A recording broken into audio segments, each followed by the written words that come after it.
अस्सलाम वालेकुम क्लास। अॼोके लेक्चर में असीं एटम जी वैलेंसी खे सम्झंदासीं, उन खे डिटेल सां डिस्कस कंदासीं।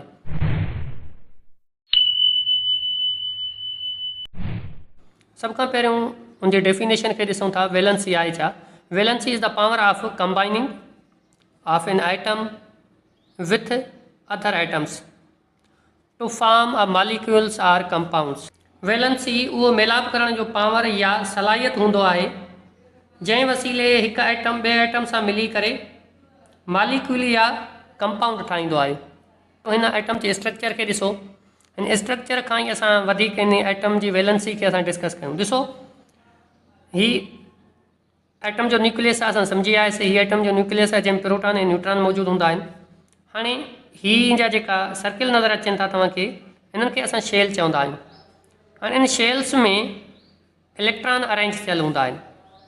हाणे हर शेल जो हिकु इंग्लिश अल्फ़ाबेट में हिकु नालो रखियलु आहे। जीअं ही पहिरियों शेल आहे, न्यूक्लियस खां पोइ ही शेल अचे थो पहिरियों, इन खे पाण के शेल चवंदा आहियूं। उन खां पोइ ॿियो नंबर शेल आहे, इन खे एल शेल चवंदा आहियूं, ऐं ही एम शेल आहे। इन खां अॻिते कोई शेल हुजे हा त उनखे पाण एन शेल चऊं हा। ठीकु आहे, एसि ताईं सम्झ में अची वियो। वरी ॾिसो, हिन में हाणे हर शेल में इलेक्ट्रॉन्स अरेंज थियल आहिनि। फर्स्ट शेल में हिन में 2 इलेक्ट्रॉन अरेंज थियल आहिनि, ऐं सेकेंड शेल में ॾिसो हिन में 8 इलेक्ट्रॉन आहिनि। हाणे लास्ट शेल आहे, ही एम शेल आहे, इन में 1 इलेक्ट्रॉन। हाणे ही सोडियम एटम आहे। हाणे सोडियम एटम जी जेको ही लास्ट शेल एम शेल आहे, इन खे चवंदा आहियूं वैलेंस शेल। हिन जो आहे वैलेंस शेल या वैलेंस ऑर्बिट बि इन खे चवंदा आहियूं। ठीकु आहे। हाणे हिन में जेको ही हिकु इलेक्ट्रॉन नज़रे थो, 1 इलेक्ट्रॉन आहे, छो त हिन में लास्ट में 1 इलेक्ट्रॉन आहे। हिन इलेक्ट्रॉन खे पाण चवंदा आहियूं वैलेंस इलेक्ट्रॉन। हिन इलेक्ट्रॉन खे लास्ट शेल में जेका ई इलेक्ट्रॉन हूंदा उन्हनि खे वैलेंस इलेक्ट्रॉन चवंदा आहिनि। ठीकु आहे। हाणे हीअ एटम चाहींदो त हीउ स्टेबल थिए। स्टेबल कॾहिं एटम थींदो? जॾहिं उनजी ऑक्टेट कंप्लीट हुजे। ऑक्टेट मतिलबु छा? हिनजी जेको शेल आहे न, उन शेल में 8 इलेक्ट्रॉन हुजनि। ऑक्टेट माना 8। उनजे लास्ट शेल में जेको ही एम शेल आहे, त हिनजे एम शेल में एटलीस्ट 8 इलेक्ट्रॉन हुजनि, या उन खां पोइ वारो ही शेल आहे, हीअ त कंप्लीट अथसि, या इन शेल में अचे, ही शेल इन जो ख़तमु थी वञे। हाणे हीअ आइटम छा कंदो? हिन इलेक्ट्रॉन खे लूज़ कंदो, हिन खे कंहिं ॿिए आइटम खे ॾींदो। त हीअ छा थींदो? जीअं इलेक्ट्रॉन ख़तमु थी वियो त हीअ शेल ई ख़तमु थींदो। जीअं शेल ख़तमु थी वियो त हीअ वञी करे एल शेल में रहंदो। एल शेल में हिन जो ऑक्टेट कंप्लीट आहे। एन शेल में एल शेल में हिन जो ऑक्टेट कंप्लीट आहे। ठीकु आहे। त हीअ चाहे बि छा पियो? हिन जो ऑक्टेट कंप्लीट हुजे। ठीकु आहे। हाणे या वरी एटम चाहींदो त उनजी जेको ऑक्टेट कंप्लीट न आहे त उहो 1 इलेक्ट्रॉन गेन करे। ॾिसो हिन खे, जीअं ही पंहिंजो क्लोरीन एटम आहे, हिन में 2 इलेक्ट्रॉन अची विया, हिन में 8 अची विया, ऐं हिन में 7 अथसि।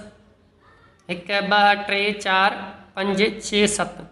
हाणे हिन जो ई ऑक्टेट कंप्लीट न आहे त हीअ पंहिंजा 7 ई इलेक्ट्रॉन त नथो विञाए सघे। हीअ पंहिंजा 7 इलेक्ट्रॉन त न छॾींदो, छो जो हिन खे 1 इलेक्ट्रॉन जी ज़रूरत आहे। त 1 इलेक्ट्रॉन जी जाइ ते हीअ पंहिंजा 7 इलेक्ट्रॉन कीअं छॾींदो? पोइ हीअ छा कंदो? 1 इलेक्ट्रॉन कंहिं ॿिए आइटम खां गेन कंदो। जीअं हीअ आहे, हीअ पंहिंजो 1 इलेक्ट्रॉन छॾे ॾींदो त हीअ गेन कंदो। हिन जो ई ऑक्टेट कंप्लीट थियो, ऐं हेॾो हिन लॉस कयो त हिन जो एल शेल कंप्लीट आहे, हिन जो ई ऑक्टेट कंप्लीट आहे। वैलेंसी छा आहे? जीअं जीअं हिन इलेक्ट्रॉन छॾियो, 1 इलेक्ट्रॉन छॾियईं, त असां चवंदासीं हिनजी जेको वैलेंसी आहे सोडियम जी, उहो 1 आहे, ऐं हिनजी वैलेंसी 1 खे गेन कई, हिनजी वैलेंसी बि 1। हाणे हिनजी वैलेंसी छा? ॿिन्हिनि जो छा थी वियो आहे? 1। पर चेंज छा आहे ॿिन्हिनि जी वैलेंसी में?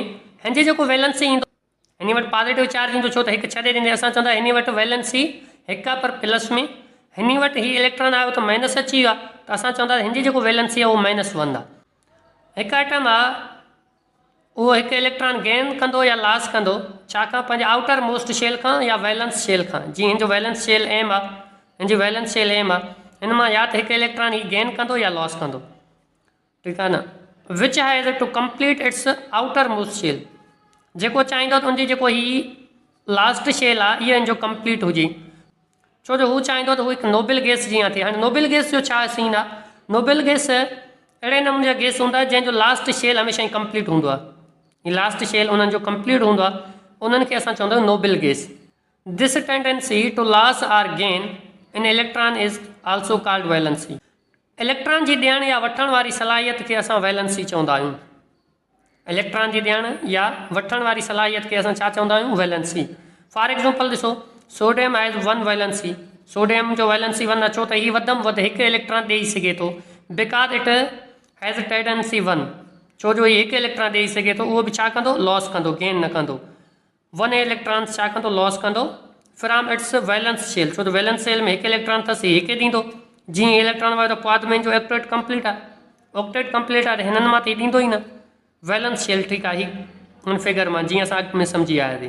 क्लोरीन हैज़ वैलेंसी 1, हिन जो ई 1 आहे, छो जो हीउ वधि में वधि 1 इलेक्ट्रॉन वठी सघे थो, छो जो 7 इलेक्ट्रॉन ऑलरेडी हिन में आहिनि। ऑक्टेट कंप्लीट करण जे लाइ वधि में वधि हिन खे हिकु इलेक्ट्रॉन जी ज़रूरत। It has tendency to gain 1 electron, वधि में वधि हिकु इलेक्ट्रॉन खे गेन कंदो पंहिंजे ऑक्टेट खे कंप्लीट करण लाइ। जेकॾहिं हिकु इलेक्ट्रॉन वठे थो त उनजो जेको आहे शेल आहे, लास्ट शेल आहे, वैलेंस शेल आहे, उहो कंप्लीट थींदो। हिन आइटम जी जेको वैलेंसी प्लस में काउंट थींदो, छो जो सोडियम हिकु इलेक्ट्रॉन ॾे थो, हिकु इलेक्ट्रॉन ॾे थो त हिन जो वैलेंसी प्लस में काउंट थींदो। हाणे इन वटि चार्ज प्लस अची वियो आहे ऐं हीउ गेन करे थो त हिन में वैलेंसी नेगेटिव में काउंट थींदो, छो जो हिकु इलेक्ट्रॉन वरितईं, हिकु इलेक्ट्रॉन वटि नेगेटिव चार्ज आहे, हिकु इलेक्ट्रॉन हिन में एक्स्ट्रा अची वियो, त हिन में जेको वैलेंसी हूंदो उहो -1 हूंदो।